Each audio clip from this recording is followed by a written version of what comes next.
Okay, summer 2022.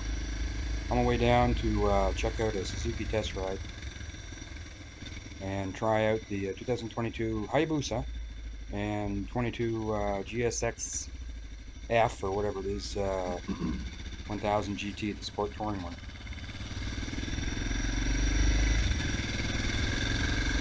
Okay, so I'm going to a Suzuki test ride. I don't know if this thing's going to pick my voice up, so I'll try it. Do a Charles Lombada thing there. Less swearing. Anyway, I'm supposed to try the Hayabusa at 12 o'clock, and it's like almost 11:30 now, so I still got to get there and register. We'll see how that I hadn't used the GoPro in quite a few months, so I thought I'd stick it on the chin of my helmet. But when I got there, they did not want me to record the test ride for some reason. No idea where to angle this.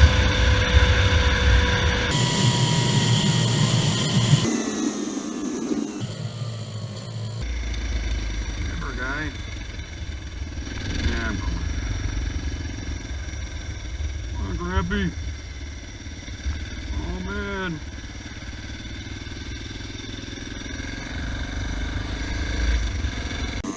I had a new 03 Hayabusa out of the crate back in the spring of 2004, and I put 19,000 kilometers on it. That bike that I had, I modified the airbox a bit, just plugging off all the holes except for the main one. Put the hose going down from the transmission there, crankcase breather down, and put the fuel line over so that it fed fuel into the middle of the second and third cylinder. That was a thing Suzuki supposedly did to restrict the top end on the bikes. And I put a TRE in it from Ivan's. Seen to me, and it was like a lot of money back then. After that, I knew how to make it on my own. So with the Hayabusa, power probably seems similar to the old one, I guess. I don't know, it's too long ago. I didn't get it really that fast because the test ride didn't go fast enough. Even bottom in, I barely got it to redline at first. But I did turn everything off, traction control, and it was in A mode. And yeah, good power, good pull. Typical Suzuki with the cramped legs, seat kind of a buzzy thing, and low bars on this thing. On the Hayabusa, that is, not the GT. The GT was even worse, but GT ended up being more comfortable because the bars were higher up. Turned the traction control off on the GT, and it stayed off even when you turned the key back off and on. So that's one thing I liked about it. Busa, I think if the bars were a little bit higher, like, well, quite a bit higher, wouldn't have been too bad. It's a shame they want so much money for it. This is like 23,000 Canadian. Because it'd be a good alternative to the ZX14R, which I'd definitely buy over it. Only because I had that as well. And I actually put less mileage in the ZX14R, strangely enough, but I rode it 3 summers. So, really, I would just change the bars on the Busa. The GT, good power, good bottom end.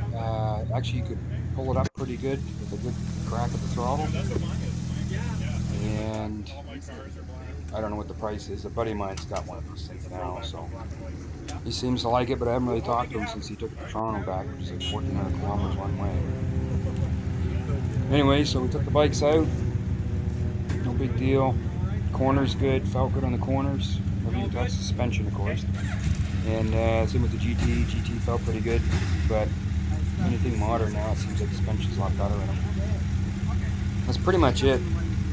I don't know, 23 grand versus, what is it, 18, 19 for a ZX14R? That pretty much sells it for me.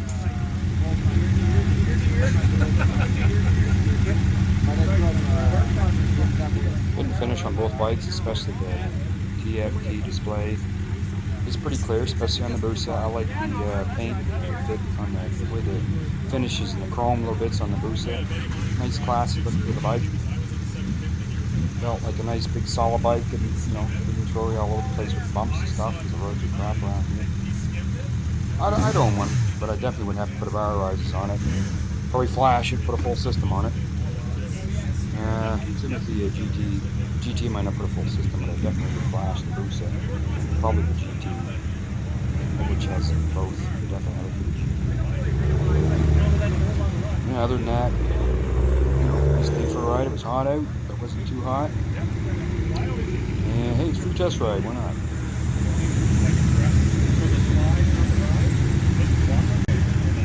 Yeah, I don't know how many test rides I've gone on since early night, except in Toronto, even down here, probably 30 or something, 30 or 40, lots of holiday ones too.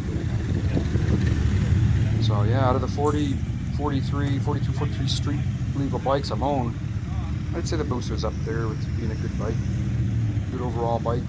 Seems like, just like I said, just can't justify the money because it's still very similar to the old Hayabusa. And I mean the old one is the previous generation, nice. not just the It first was. generation.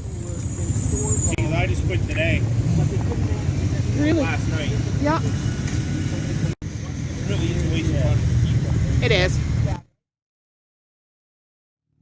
Not fun? Well, it hurts my neck. I bet. You're looking like this, right?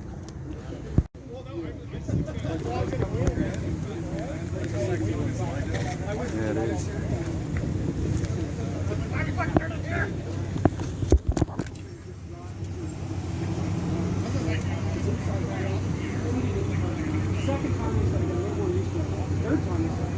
Service, oh man, broke it. Well, there we go. Traction control stays off when I turn it off.